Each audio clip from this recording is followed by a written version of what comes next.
بسم اللہ الرحمن الرحیم الحمد للہ رب العالمین والصلاة والسلام علی سید الانبیاء والمرسلین اما بعد۔ ناظرین کرام، آج ہم سورۃ البقرہ کی آیت نمبر 6 کی تفسیر سمجھنے کی کوشش کریں گے۔ یہ ایک ایسی آیت ہے جو ہر اس شخص کو اپنے دل کا جائزہ لینے کی دعوت دیتی ہے جو حق کی تلاش کا دعویٰ کرتا ہے۔ سوال ہوتا ہے کہ کیا صرف دلائل نہ ملنے کی وجہ سے لوگ ایمان نہیں لاتے یا اصل وجہ کچھ اور ہوتی ہے؟ قرآن کریم آج اس حقیقت سے پردہ اٹھاتا ہے۔ ناظرین، اللہ تعالیٰ ارشاد فرماتے ہیں، ان الذین کفروا سواء علیہم اانذرتہم ام لم تنذرہم لا یؤمنون۔ بے شک جن لوگوں نے کفر اختیار کر لیا ان کے لیے برابر ہے کہ آپ انہیں ڈرائیں یا نہ ڈرائیں، وہ ایمان نہیں لائیں گے۔ محترم سامعین، اس آیت کو اگر سرسری طور پر پڑھا جائے تو ایسا محسوس ہو سکتا ہے کہ گویا ان لوگوں کے لیے ہدایت کا دروازہ ہمیشہ کے لیے بند کر دیا گیا، لیکن حقیقت اس سے مختلف ہے۔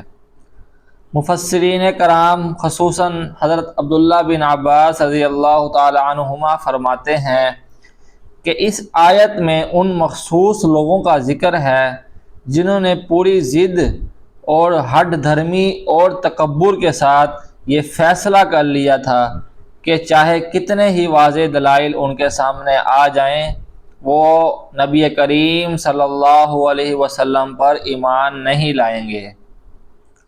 سوچنے کی بات یہ ہے کہ ان کے سامنے قرآن جیسا معجزہ تھا، نبی کریم صلی اللہ علیہ وسلم کی سچی زندگی تھی، آپ صلی اللہ علیہ وسلم کا اعلیٰ کردار تھا، پھر بھی وہ ایمان کیوں نہ لائے؟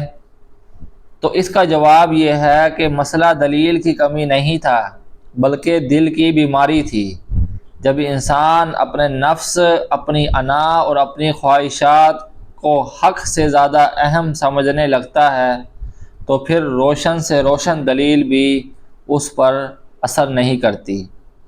اس لیے اللہ تعالیٰ نے فرمایا کہ آپ انہیں ڈرائیں یا نہ ڈرائیں، ان کے رونے میں کوئی تبدیلی نہیں آئے گی، کیونکہ انہوں نے پہلے ہی حق کو رد کرنے کا فیصلہ کر رکھا ہے۔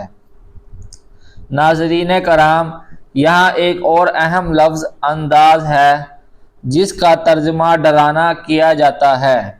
اس سے مراد لوگوں کو خوف زدہ کرنا نہیں بلکہ انہیں اللہ کی نافرمانی، کفر اور گناہوں کے انجام سے آگاہ کرنا ہے۔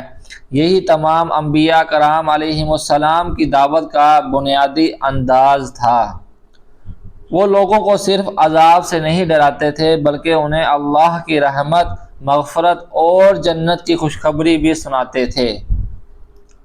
آج ہمیں اپنے آپ سے یہ سوال کرنا چاہیے کہ جب قرآن کی کوئی آیت ہمارے سامنے آتی ہے، جب کوئی صحیح حدیث ہمارے سامنے پیش کی جاتی ہے تو کیا ہم فوراً اسے قبول کرتے ہیں یا پھر اپنی خواہشات، اپنے رسم و رواج اور اپنی ضد کو ترجیح دیتے ہیں؟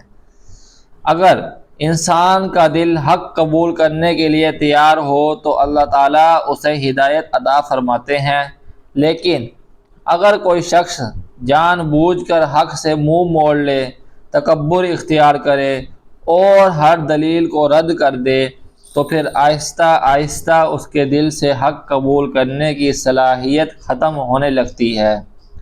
لہذا اس آیت کا پیغام صرف کفار مکہ کے لیے نہیں بلکہ ہم سب کے لیے بھی ہے، ایک تنبیہ کہ کہیں ایسا نہ ہو کہ ہماری ضد، ہماری انا یا ہماری دنیا کی محبت ہمیں حق قبول کرنے سے محروم کر دے۔ اللہ تعالیٰ سے دعا ہے کہ وہ ہمارے دلوں کو قرآن کے لیے کھول دے، ہمیں حق کو حق سمجھ کر اس پر عمل کرنے کی توفیق عطا فرمائے اور باطل کو باطل سمجھ کر اس سے بچنے کی ہمت عطا فرمائے۔ وآخر دعوانا ان الحمد للہ رب العالمین۔